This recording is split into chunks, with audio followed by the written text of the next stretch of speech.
श्री कृष्णचंद्र चक्रवर्ती भगवान की जय।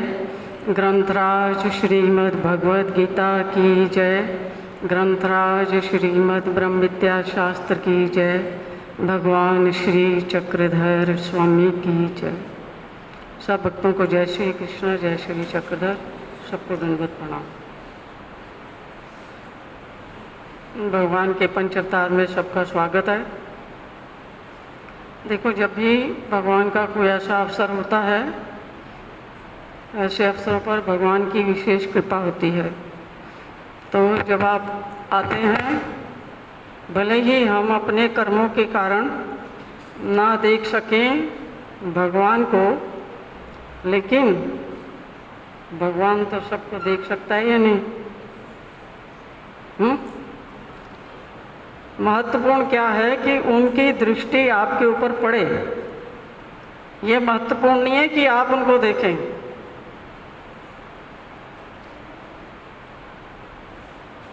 महत्वपूर्ण क्या है कि हम ऐसे हों, हम ऐसे सुपात्र हों कि भगवान की दृष्टि हम पर पड़े।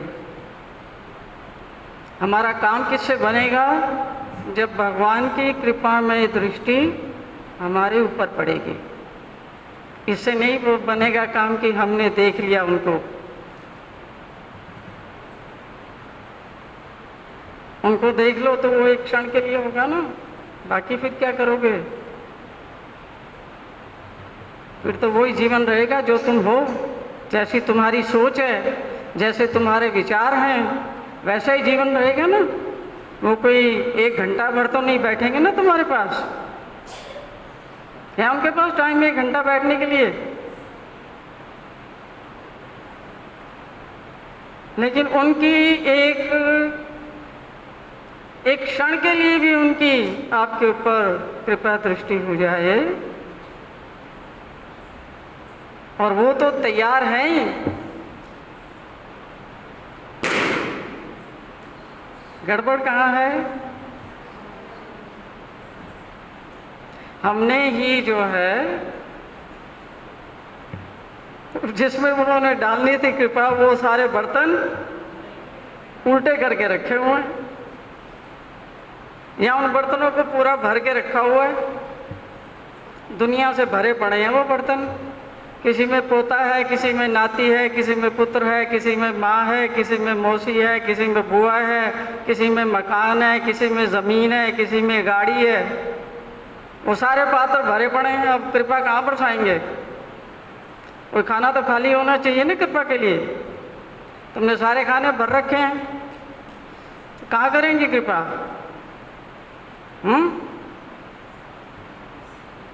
कोई दिल में खाली जगह होती है तो किसी के आने की कुछ संभावना है, तो आप उसके लिए एक छोटा सा आसन लगाओगे।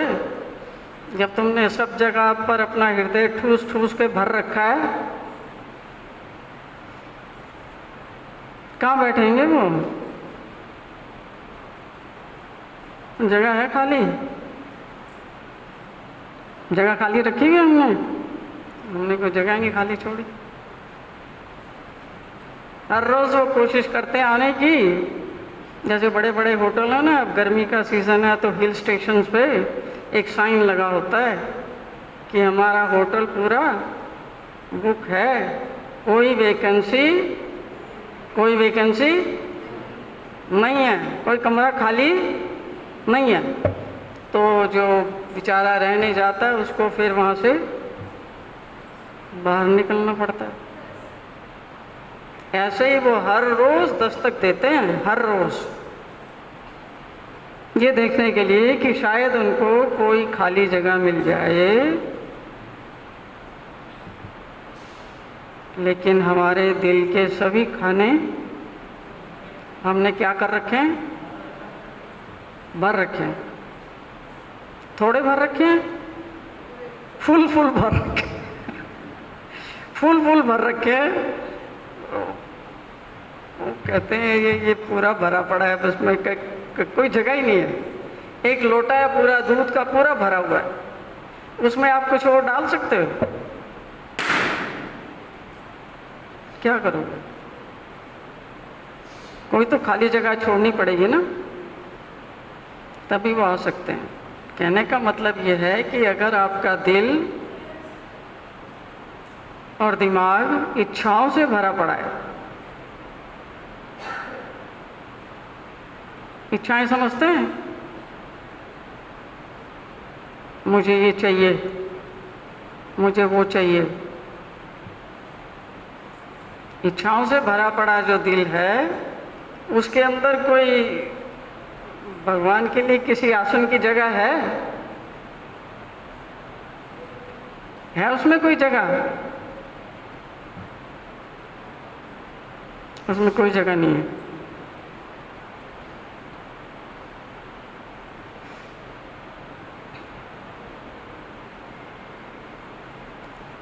इच्छा पूर्ति के मार्ग पे जो आप लोग चल रहे हैं ना,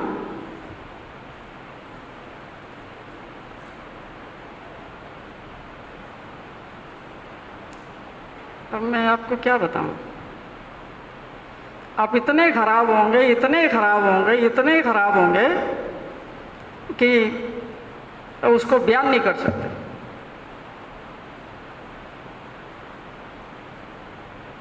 क्योंकि इच्छाओं को पूरा करने के लिए जो तुम सारा जीवन लगाओगे, उन इच्छाओं को पूरा करने के लिए, उन इच्छाओं का कोई अंत है?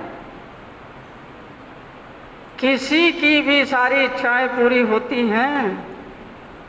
मरते दम भी अगर तुम 90, 95, 100 साल के भी हो जाओगे, तो भी तुम कह सकते हो कि बस अब मैं बिल्कुल संतुष्ट हूं, कह सकते हो।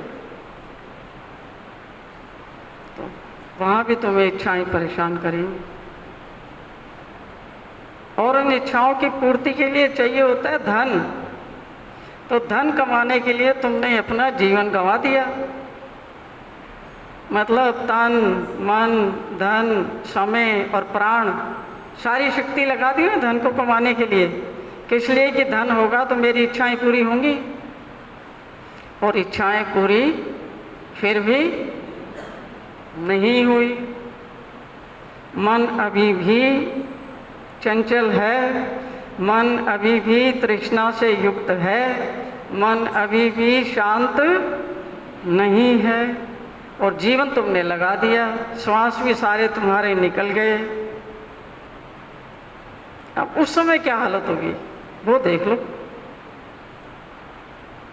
उस समय क्या हालत होगी।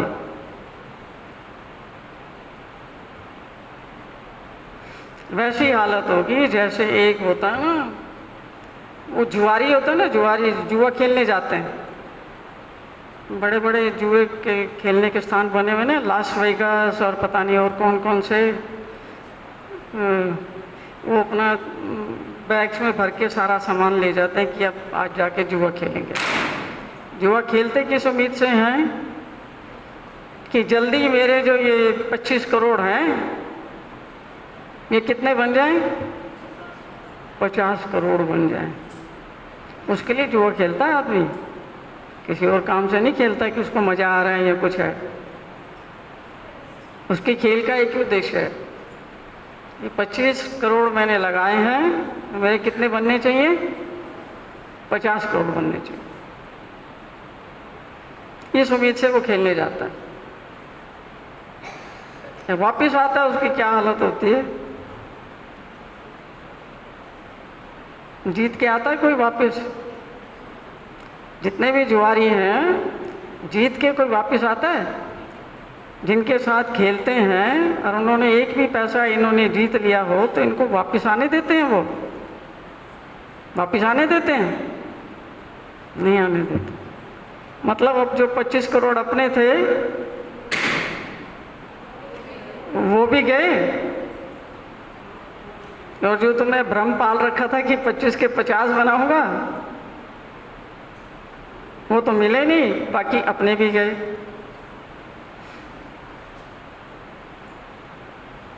ऐसे किसी शायर ने कहा है, एक ऐसे व्यक्ति की हालत देख के, बड़े बेआबरू होकर तेरे कूचे से हम निकले। मतलब गए तो किसी उम्मीद से थे, लेकिन वापस लौटे तो एकदम नाउम्मीद होकर। ठीक वैसे ही हमारी हालत होती है। हमारे पास भगवान ने श्वास दिए हैं, जितने जितने श्वास हैं, जितनी जितनी हमारी आयु है, उसके बाद में हमने जाना पड़ता है। और हमने अपने वो सारे श्वास कहाँ लगा दिए? जुए में ही लगाए ना। दुनिया भी एक जुआ है, किस लिए कि नकली दुनिया है। इसमें एक भी व्यक्ति जिसको आप अपना कहते हैं वो आपका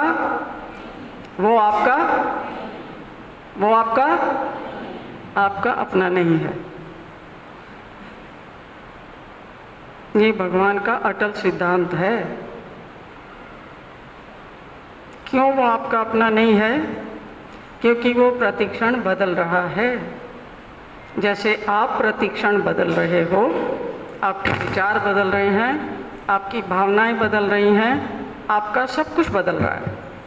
वैसे ही हर एक व्यक्ति का तन भी बदल रहा है, मन भी बदल रहा है, विचार भी बदल रहे हैं, भावनाएं भी बदल रही हैं और सब कुछ बदल रहा है, बाहर का भी बदल रहा है। तो जिस व्यक्ति को आपने अपना समझा था, अब वो कहाँ गया? कहाँ गया? बचा ही कहीं?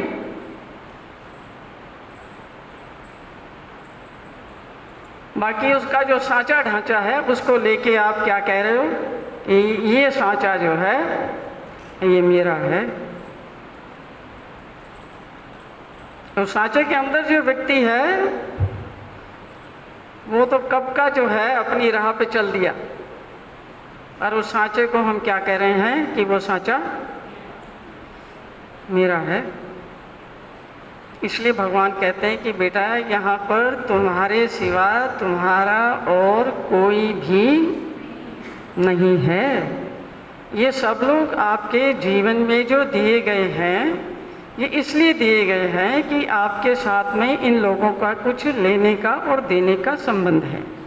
तो कोई पुत्र बन के आता है, कोई पुत्री बन के आता है, कोई पति बन के आता है, कोई पत्नी बन के आता है, कोई मित्र बन के आता है, कोई पड़ोसी बन के आता है, कोई भाई बन के आता है, या कोई कुछ और बन के आता है। और अपना अपना जो जो उनका लेने का और देने का हिसाब किताब है उसको वो पूरा करते हैं।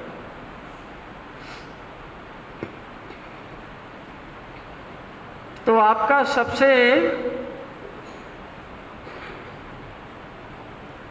प्यारा मित्र आप स्वयं हो।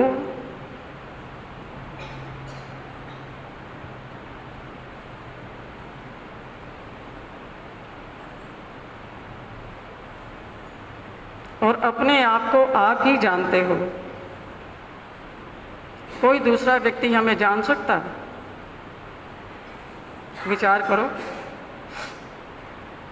एक पति के साथ आप अपना समय व्यतीत करते हो, 30 साल, 40 साल, 50 साल, 60 साल शादी को हो गए। क्या आप कह सकते हैं कि अपने पति को जानते हो? या लड़के यहाँ बैठे जिनकी शादी हो गई है, कह सकते हो कि हम अपनी पत्नी को जानते हैं? कह सकते हो? जानोगे तो तब ना जब कोई तुमसे दिल की बात पूरी शेयर करेगा।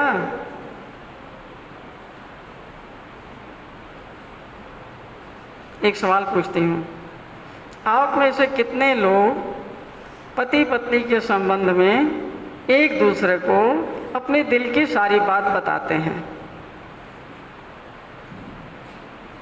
यहीं से पता लग गया ना, जानेगा वो खाक जानेगा।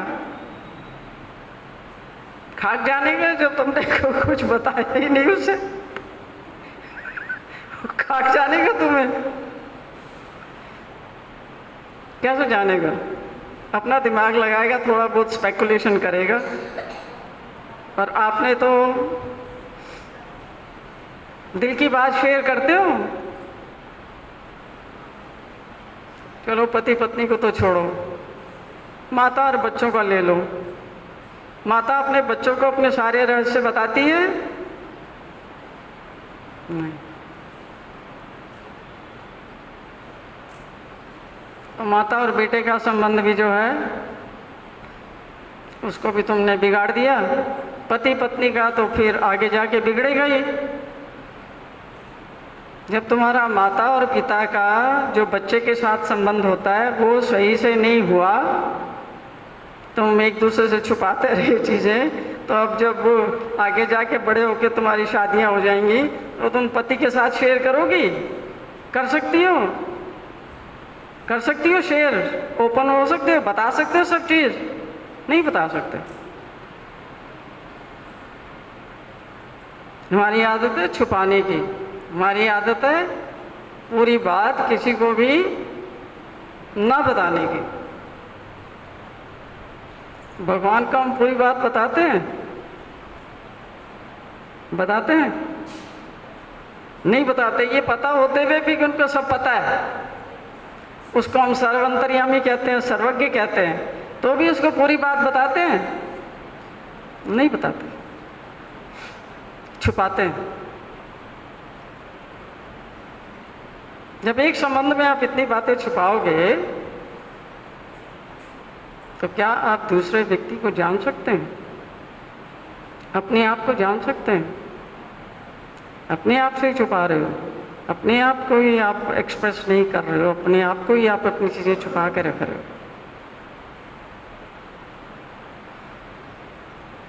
चलो एक दूसरा सवाल पूछते हैं, क्या हम अपने आप को स्वीकार करते हैं जैसे हम हैं?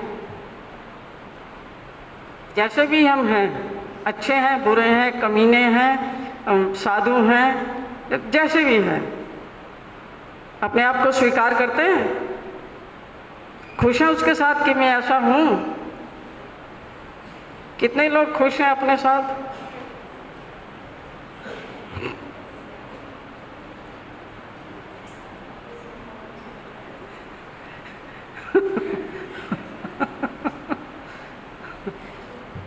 हैं? कितने लोग खुश हैं अपने साथ, अपने आप को स्वीकार कर लेते हैं कि मैं जैसा भी हूं, मैं जैसा भी हूं, मैं ठीक हूं।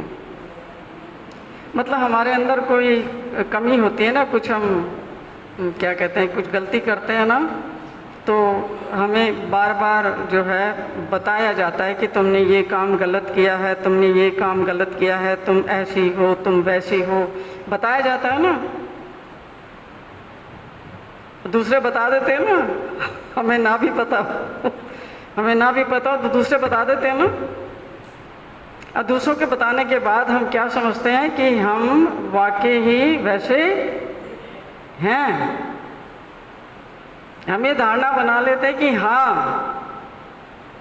ये ठीक ही कहते हैं, इतने लोग जो कह रहे हैं कि मैं ऐसा हूँ तो वैसा ही हूँ, और जो वो बताते हैं वो अच्छा नहीं है। अब फंस गए ना। अब तुम्हारा अपने बारे में क्या ओपिनियन होगा कि क्या मैं एक अच्छा इंसान हूँ? बताओ। हैं?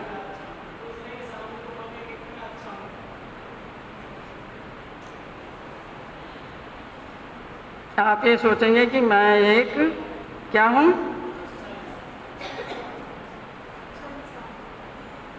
क्या कह रही गीता? क्या हूँ मैं?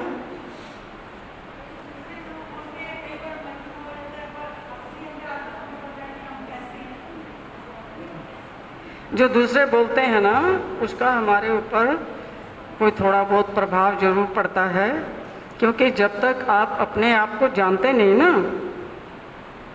जब आप अपने आप को जान जाओगे तब दूसरे की बात का आपके ऊपर कोई प्रभाव नहीं पड़ेगा। दूसरा कुछ भी कहता रहे, दूसरा कोई आपको जानता थोड़ी है।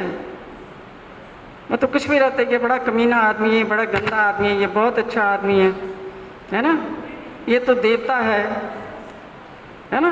दूसरा तो कुछ भी कहता रहेगा, पर जब आपको अपने बारे में पता नहीं है तो आपको तो बाहर की सारी चीज़ें जो है, वो पब्लिक इमेज आपकी जो है वो तंग करेगी ना, कि लोग मेरे बारे में ऐसा सोच रहे हैं। और जब आप अपने आप को जान जाते हैं, जब आपको पता है कि मैं किस किस्म का व्यक्ति हूँ, वहीं बैठ जाओ, आगे नहीं आना, वहीं बैठ जाओ। जब आपको अपने बारे में नहीं पता तो हर एक व्यक्ति जो भी बात कहेगा उसको आप इंटरनलाइज करोगे कि जो है लोग कह रहे हो तो कुछ ना कुछ तो सही कह ही रहे होंगे ना। और जब आप अपने आप को जान जाते हैं फिर आपको लोगों की बात का उतना असर होता है? नहीं होता।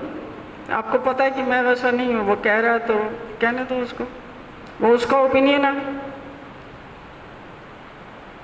आपको सबसे ज़्यादा कौन जानता है? दूसरे लोग या आप? पर आप इस बात को मानते नहीं हैं। जो आपका अपने बारे में जो विचार है उसको आप फौरन रद्द कर देते हो जिस वक्त बाहर से आपके पास कोई स्टेटमेंट आती है। रद्द कर देते हो ना अपने विचार, फौरन रद्द कर देते हो और सोचने लगते हो कि हाँ इसने कहा है तो मैं सही होऊंगा।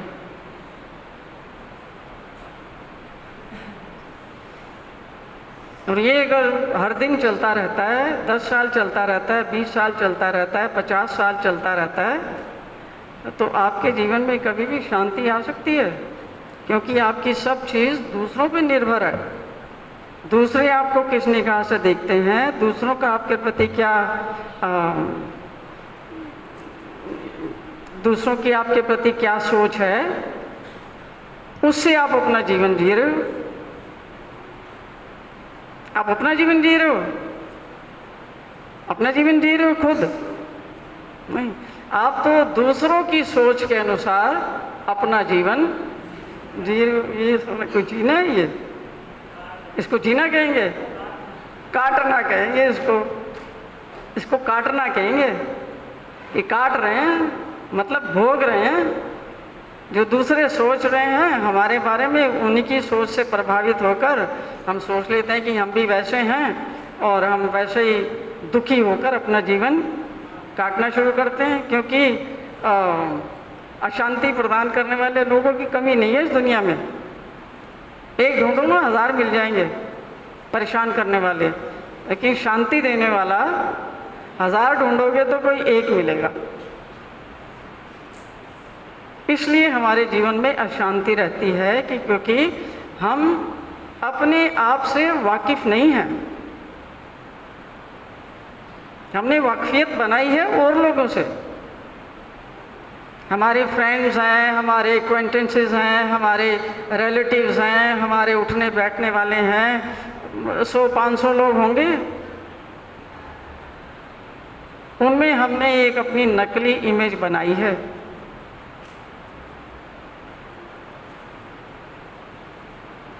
उनमें से कोई भी एक भी नहीं जानता कि वास्तविकता में आप कैसे हो, क्योंकि आप स्वयं नहीं जानते कि आप कैसे हो, क्योंकि आपने उसके ऊपर कभी भी प्रयत्न नहीं किया। आपने हमेशा दूसरों की बातों पे प्रयत्न किया। दूसरा मुझे ऐसे कहता है, दूसरी मुझे ऐसे कहती है, दूसरा मेरे बारे में ऐसा सोचता है, उसने मेरे बारे में ऐसा कहा, वो मेरे बारे में ऐसा कहती है। आपने अपने बारे में कभी विचार किया? मैं मेरे बारे में क्या कहता हूँ, मेरे बारे में क्या सोच है, किस प्रकार का व्यक्ति हूं मैं? किया ये काम कभी?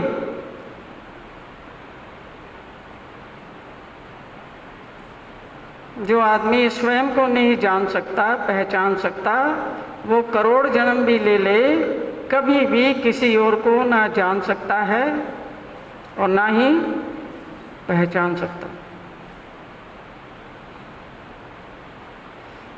जानने चले हम भगवान को, हाँ? छोटी मोटी चीज़ नहीं, भगवान को। क्योंकि गीता में सब तरफ भगवान ने यही कहा है, मुझे तुम जानो, ऐसा जानो, ऐसा जानो, ऐसा जानो। कहीं नहीं कहा कि मानो। कहा है कहीं पर मानो मेरी बात? गीता में कहा है कहीं पर मानो मेरी बात? माननी पड़ेगी। जानो। जानने का क्या मतलब होता है? जानो यानी समझो, विचारो। जब आपने मान लिया किसी बात को, ना तो उसमें सोचने की ज़रूरत है, और ना ही उसमें विचारने की ज़रूरत है। सोचने की बात को अगर आप मान लोगे, खत्म है आपका रास्ता। तो सोचने की बात है, उसको सोचना होता है, उसको जानना होता है। जानने की बात को आपने सिर्फ मान लिया, अब जानने के सारे रास्ते खुले रहेंगे? जानने का एक भी रास्ता खुला रहेगा? जानने के सब रास्ते बंद हो जाएंगे।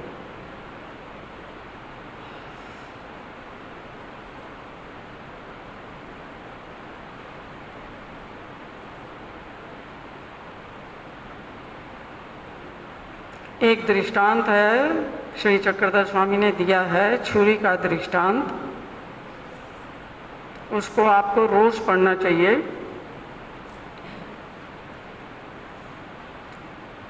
वो दृष्टांत हमारे लिए सबसे ज़्यादा महत्वपूर्ण इसलिए बन जाता है कि जब तक आप उसको समझते नहीं कि आपकी अवस्था कैसी है और भगवान कैसे आपकी अवस्था को बेटर बनाना चाह रहे हैं, उसमें इम्प्रूवमेंट्स लाना चाह रहे हैं, कैसे वो आपको अपने ज्ञान के और अपनी भक्ति के योग्य बनाना चाह रहे हैं, और कौन कौन सी चीज़ें उसमें आवश्यक हैं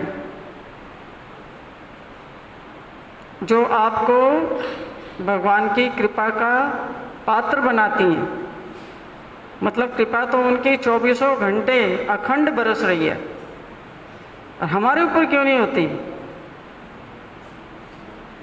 तो आप पात्र नहीं हैं। जिस पात्र में आपने कृपा लेनी थी वो पात्र आपका दूषित है, या उल्टा पड़ा हुआ है, या वो ग्रहण करने की पोजीशन में नहीं है।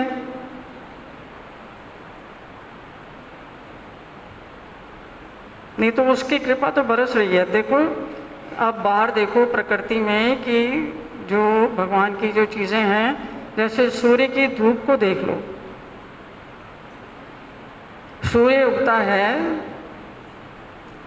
तो क्या वो अच्छे लोगों को ही रोशनी देता है? जो बुरे लोग हैं, जो चोर हैं, जो डाकू हैं, जो कसाई हैं, जो गाय को मारते हैं या भैंस को मारते हैं या कुछ और करते हैं, ये दुष्कर्म करने वाले हैं, जो लुटेरे हैं, जो हत्यारे हैं, उनके ऊपर सूर्य की किरण नहीं पड़ती? वो भेदभाव करते हैं? वो सूर्य की किरण उसको भी दे रहा है। धूप सबको मिल रही है, हवा सबके लिए है, पानी सबके लिए है, पृथ्वी सबके लिए है, चलने फिरने की जगह, और जो ऊपर अखंड आकाश है वो भी सबके लिए है। सब कुछ दे रखा है ना, भगवान ने सबके लिए दे रखा है।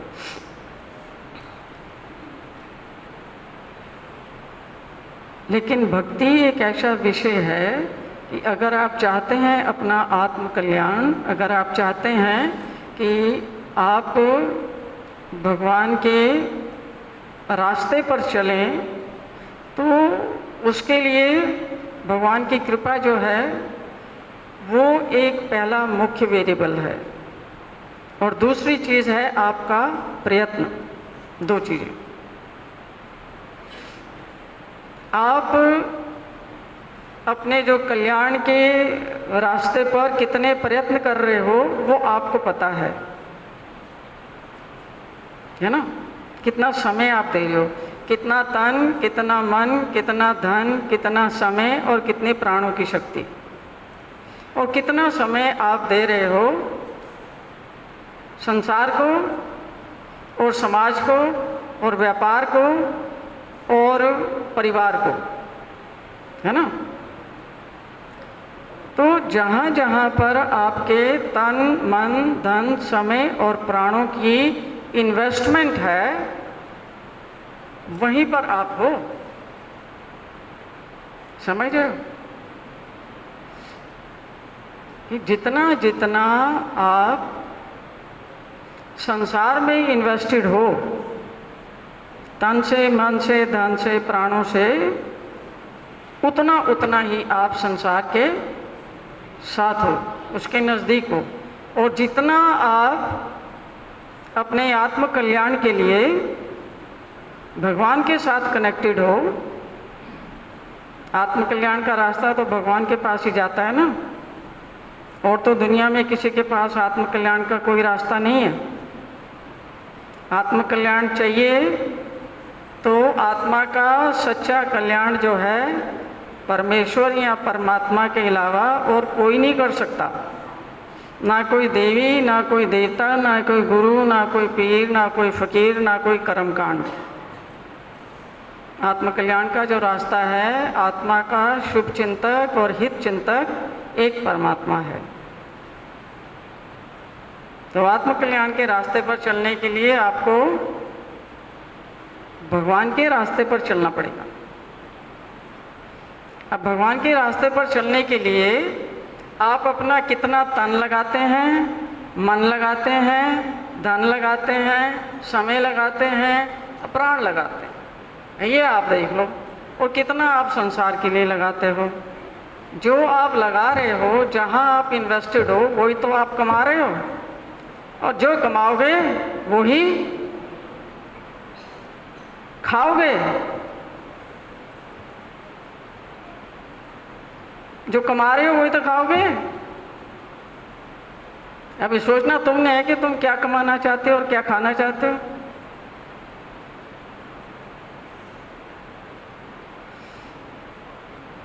तो जो छुरी का दृष्टांत है वो बताता है कि कैसे हम भगवान के रास्ते पर चलने के योग्य बन सकते हैं, क्या क्या उसकी रिक्वायरमेंट्स हैं, क्या क्या हमने अपने अंदर बदलाव लाने हैं, जो हम अपना तन मन धन समय प्राण जो संसार को दे रहे हैं उसमें से थोड़ा सा, कुछ नहीं तो सारे धर्मों के लोग कहते हैं कि 10% अपने समय का, और जो गुरु भक्ति वाले हैं वो भी, देवता भक्ति वाले हैं वो भी, और जो पितरों की भक्ति करने वाले हैं और पुरानी पिशाच की भक्ति करने वाले हैं, वो सारे कहते हैं कि 10% तो कम से कम अपने समय का दो, और 10% अपने शरीर का सेवा करो जाके, और 10% जो धन कमाते हैं उसका, 10% समय का, 10% अपना मन वहीं लगाओ।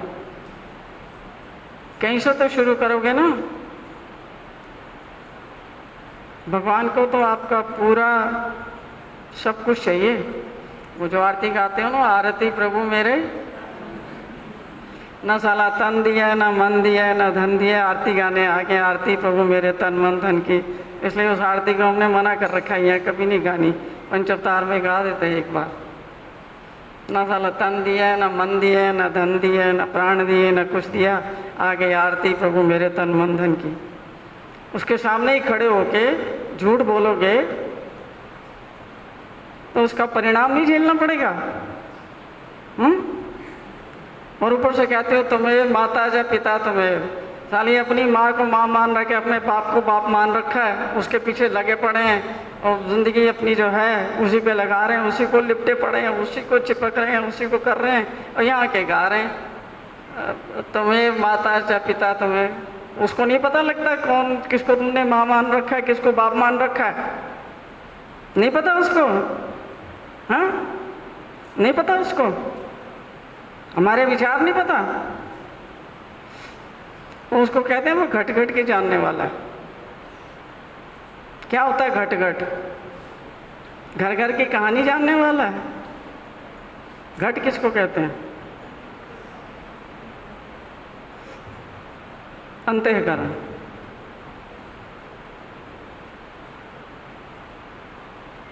जब वो तुम्हारे अंतःकरण को जानता है, तुम्हारे विचारों को जानता है, तुम्हारे भावों को जानता है, वो नहीं जानता कि कितना, वो ये नहीं जानता कि तुमने उसको कितना अपना पिता मान रखा या अपनी माता मान रखा। जानता ही नहीं। इसलिए जितनी भी झूठी चीजें जो हैं उन सबको निकाल दो अपने जीवन से। कोई ज़रूरत नहीं है उनको गाने की।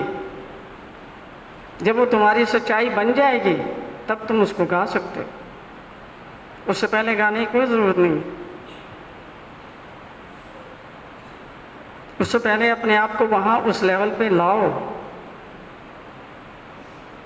एक बार भगवान बैठे हुए थे किसी जगह पे, तो एक कवि आया था वहाँ गाने के लिए, कवि डिम्ब है उसका नाम। वो आया था और वो लंबे लंबे स्वर में बड़ा निकाल निकाल के गा रहा था, तमेव माता च पिता तमेव बंधु च सखा तमेव विद्या द्रविणम तमेव सर्वम मम देव देव। और भी आगे कुछ बहुत कुछ गा रहा था। तो भगवान के पास कुछ भक्त बैठे हुए थे, उन्होंने कहा भगवान और कितनी बड़ी सुरीली आवाज़ में गा रहा है, कितना अच्छा गा रहा है।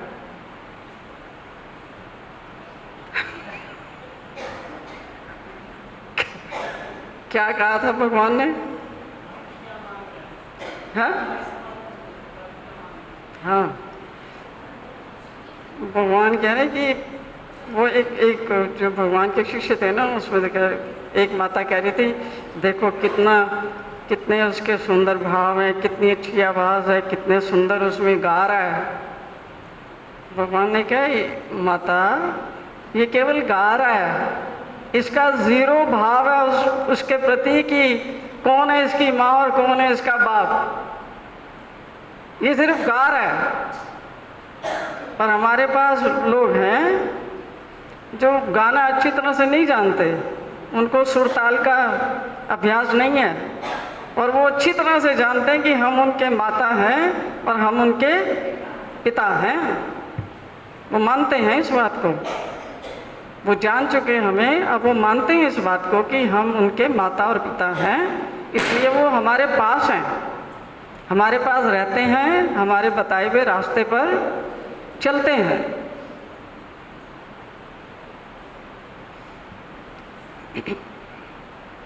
तो छुरी का दृष्टांत है ना, उसको पढ़ो। हम सब के ऊपर किसी न किसी प्रकार की मैल है, अंतःकरण के ऊपर मैल है। ईर्ष्या की मैल है, द्वेष की है, लालच की है, लोभ की है, अहंकार की है, मोह की है, ममता की है, दुनिया भर की मैल लगी हुई है।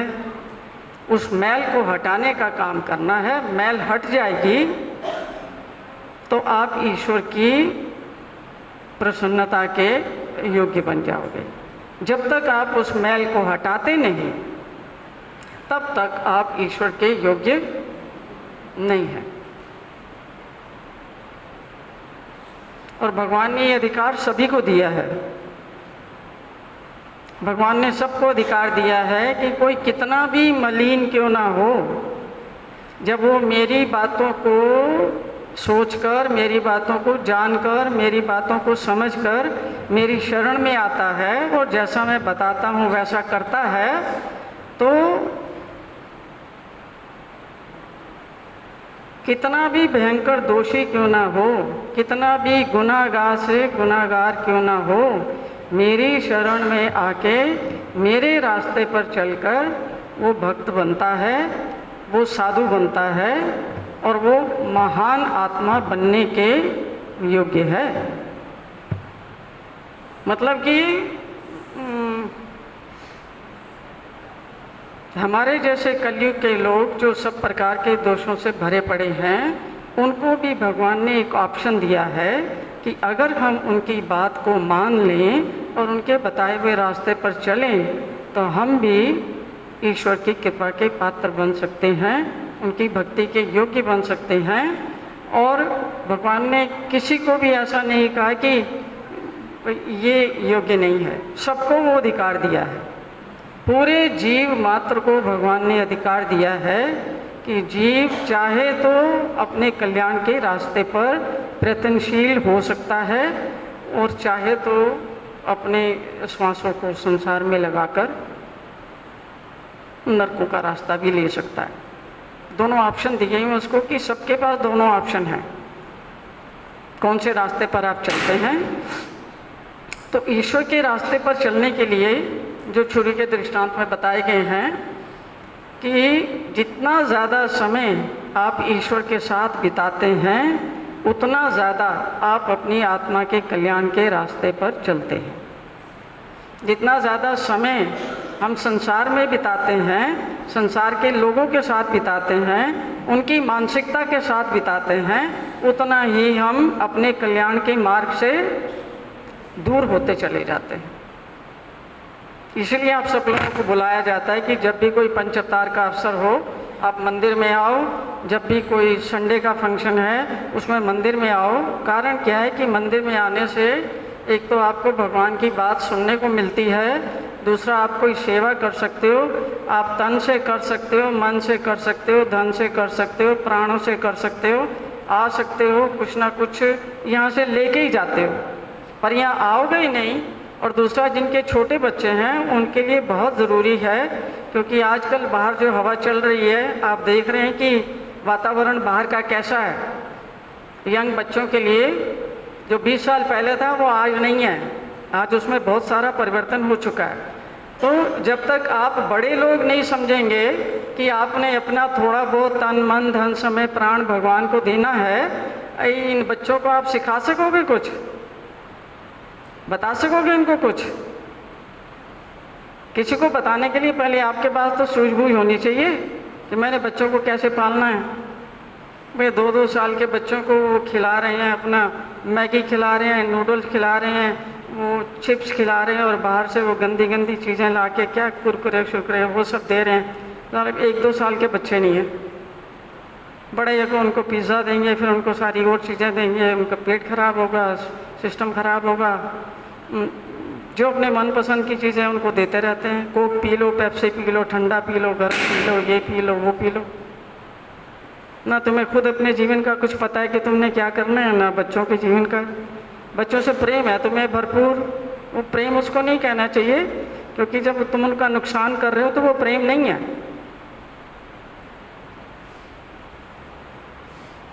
प्रेम यानी कि आप खुद भी अपना कल्याण करें और दूसरों के भी कल्याण के रास्ते पर डालें, वो है प्रेम। ये है आपका मोह और अज्ञान, और इसका परिणाम बहुत ही बुरा होता है। वो परिणाम भी आपको देखने को मिलेगा। मोह करोगे तो मोह का परिणाम भी आपके सामने होगा, और प्रेम करोगे तो प्रेम का परिणाम भी आपको मिलेगा। तो पहले इन चीज़ों को आपको खुद समझना चाहिए कि बच्चों को कैसा खाना दें, बच्चों के साथ कैसा बर्ताव करें, बच्चों की परवरिश कैसे करें। और आप खुद ही जो है महीने में एक बार मंदिर में आओगे तो बच्चे तो तुम्हारे आएंगे नहीं, क्योंकि वो तो अपना लैपटॉप लेकर के अपने कमरे में बैठे हुए हैं। तुम्हारे रिश्तेदार भी आएंगे तब भी तुम्हारे बच्चे उनसे मिलते नहीं, वो एक कमरे में घुस जाते हैं, दूसरा दूसरे कमरे में घुस जाता है, कोई रिश्तेदारों को मिल के राजी नहीं। उनको तुम मंदिर लाओगे, भगवान बिठाओगे उनके दिल में, आत्मा का ज्ञान दोगे उनको, फिर कहते हो जी हमारे बच्चे हमारी बात नहीं सुनते। अरे तुम तो पहले सुनो, फिर अपने बच्चों को लगवाओगे। जो तुमको ही नहीं समझ आई तो बच्चों को खाक लगाओगे। जो तुम्हें ही अपने कल्याण का रास्ता क्लियर नहीं है, और तुम्हें ही नहीं पता है कि मंदिर आपको क्या प्रोवाइड कर रहा है, भगवान ने आपके लिए क्या क्या प्रोवाइड करके दिया हुआ है, जिसका आपको कोई एहसास ही नहीं है, कोई आपको उसकी फीलिंग ही नहीं है, कुछ उसको समझने के लिए तैयार नहीं है, तो अपने बच्चों को समझाओगे? हैं जी, बच्चों को समझाओगे? बच्चे सुनेंगे तुम्हारी बात? नहीं। इसलिए पहली ड्यूटी है कि तुम्हें खुद समझ आना चाहिए। खुद समझोगे तभी किसी और को समझाओगे। जितना अधिक समय आप मंदिर में बिताएंगे, मंदिर में एक तो आपको सेवा मिलेगी, दूसरा आपको ज्ञान मिलेगा, तीसरा आपके पास कोई कन्फ्यूजन है वो दूर होगा, चौथा परमेश्वर की सहायता होगी, और 100 परेशानियों से बचे रहोगे। जो आपकी संगत है जिसमें आप बैठते हैं उसमें आप अनेक प्रकार के दोष कमाते हैं। कोई निंदा होती है, उसमें ईर्ष्या होती है, चुगली होती है, जलन होती है, पता नहीं क्या क्या होता है। सारे गंदे काम जो है ना, मन बुद्धि और चित्त और अहंकार के कार्य जो हैं, जब आप अपनी फ्रीलांसिंग करते हैं ना, जो मूड में आता करते हैं, मूड में आता है जिसको फ़ोन करते हैं, मूड में आता है अपना थैला उठा के शॉपिंग करने जाते हैं, मूड में आता है खाना लेके खाते रहते हैं, जो मूड में आता है वो करते हैं। बच्चों को भी बता रखा है जब भी इच्छा करे फ्रिज खोलो और खाओ, फ्रिज खोलो और पियो, और बिस्तर पे कूदो, उछलो, बाहर जाओ, मरो, मेरे पास मत आना, मुझे तंग मत करना। या गवारों की तरह ला के बच्चों को छोड़ देते हैं। गवारों की तरह, जैसे यहाँ कोई गवार पैदा है, सारे गवार बैठे हुए हैं। इनकी तरह समझा के लाओ कम से कम कि मंदिर में जा रहे हो तो मंदिर में उनको उठना बैठना सिखाओ कि मंदिर में उठते बैठते कैसे हैं। इधर भाग रहे हैं साले, उधर कूद रहे हैं, इधर कूद रहे हैं, उधर कूद रहे हैं। प्लेग्राउंड बना रखा है, सब्जी मंडी बना रखी है, चीखना चिल्लाना शुरू कर रखा। क्या बच्चों का थोड़ी कोई दोष है? बच्चों का दोष है?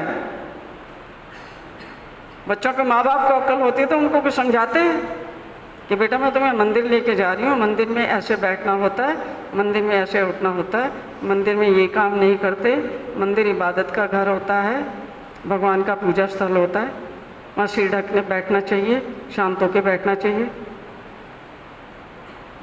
सिखाते हो अपने बच्चों को? खुले लाके छोड़ देते हो, खुद अपना लग जाए तो किसी काम में वो दिमाग खराब करते रहते हैं सबका। समझाना चाहिए ना उनको, खुद भी आपको समझ आनी है इस चीज़ की। बच्चों को लाना बहुत ज़रूरी है, आपसे भी ज़्यादा बच्चों को यहाँ लाना ज़रूरी है, क्योंकि आपकी ग्रहण करने की कैपेसिटी उतनी नहीं है जितनी बच्चों की है। आपके दिमाग में तो कचरा भरा पड़ा है, इससे ईर्ष्या, उससे ईर्ष्या, इससे द्वेष, ये पैसा चाहिए, धन चाहिए, अहंकार, मेरे मान को ठेस लग गई, मेरे को ऐसा कह दिया, मेरे को वैसा कह दिया। बच्चों में होती हैं बातें, इसलिए ज़्यादा तो बच्चे ही अधिकारी हैं सुनने के और कुछ करने के और आगे बढ़ने के। आप आओ या मत आओ, कम से कम बच्चों को भेज दो कि उनका जीवन तो थोड़ा सा बदल जाएगा और उसमें उसका लाभ आपका ही होगा कि आपने ही उनको भेजा है। फिल्में देखने उनको भेज देते हो, रात को 2 बजे भी आए पार्टियों में से, तब भी तुम्हें दिक्कत नहीं होती। हाँ मेरा बच्चा तो अब जवान हो गया है, अब तो जाएगा तो 2-3 बजे तो आएगा ही ना। और मंदिर में अगर उसको ले जाएं हम किसी कीर्तन में आउट ऑफ टाउन, आगरा या भरतपुर या कहीं, और वो रात को उसको 1 बजे छोड़ें, हाँ मंदिर से आओ साला 1 बजे, क्या होता है तुम्हारे मंदिर में? 1 बजे तक क्या कर रहे थे वहाँ, क्या करते हो, क्या होता है उस मंदिर में? उसमें तुम्हारी नानी मर जाती है, लोग क्या कहेंगे? तुम्हारा बच्चा 2 बजे 3 बजे साला दारू पी के बीयर पी के घर पे आ रहा है और उलट सुलट तुमसे बोल रहा है, और तुम कहते हो साला ये तो जवान हो गया ना, ये जवानी का लक्षण है। कल को तुम्हारी लड़की भी जाएगी, बीयर पी के आएगी और वाइन पी के आएगी, तब तुम कहना हाँ ये भी जवान हो गई है। और मत चलो सही रास्ते पर, ना खुद चलोगे ना बच्चों को चलने दोगे, तो यही तुम्हारा हश्र होने वाला है जो बाहर हो रहा है। सब पी रही हैं लड़कियां, सिगरेट पी रही हैं, शराब पी रही हैं, वाइन पी रही हैं, सब कुछ पी रही हैं, घूम रही हैं। वो कच्चियों में घूमेंगी वो फिर जो और घूम रही हैं। नहीं उनको कोई धर्म की बात सिखाओगे तो यही करेंगे ना जो बाहर हो रहा है। देख रहे हो यहाँ आंखें तुम्हारी बंद है बाहर जब जाते हो तो।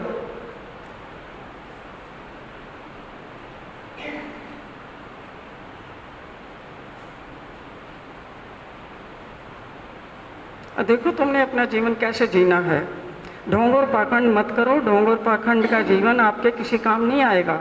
किसी को भी खुश करने का प्रयास मत करो, किसी को खुश करने से आपके जीवन में खुशी नहीं आती। आप वो काम करो जो आपको खुशी देते हैं और जो आपके लिए अच्छे हैं, जो भगवान ने बता रखा है कि जो रास्ता आपने अपनाना है वो रास्ता अपनाओ, और डायरेक्टली भगवान के साथ संपर्क करके जिस रास्ते पर वो चला रहे हैं उस रास्ते पर चलो, उससे तुम्हारा लाभ होगा। खुद चलो, और जो भी छोटे बच्चे जो आपके ऊपर निर्भर हैं उनको भी एक सही रास्ता मार्गदर्शन करो उनका भी, ठीक है। वो छुरी का दृष्टांत ज़रूर पढ़ना, उसमें बहुत डिटेल से बताया गया है कि आपने क्या क्या करना है जिससे आपकी मलिनता दूर हो जाए और आप परमेश्वर की कृपा के पात्र बने, और भगवान की जो कृपा जो बरस रही है उसको हम स्वीकार करने के लिए योग्य बन जाएं, ठीक है। श्री कृष्णचंद्र चक्रवर्ती भगवान की जय। ग्रंथराज श्रीमद् भगवत गीता की जय। ग्रंथराज श्रीमद् ब्रह्म विद्या शास्त्र की जय। भगवान श्री चक्रधर स्वामी की जय। आप सबने बड़े ध्यान से सुना, उसके लिए आपकी आभारी हूँ। सबको जय श्री कृष्ण, जय श्री चक्रधर, दंडवत प्रणाम।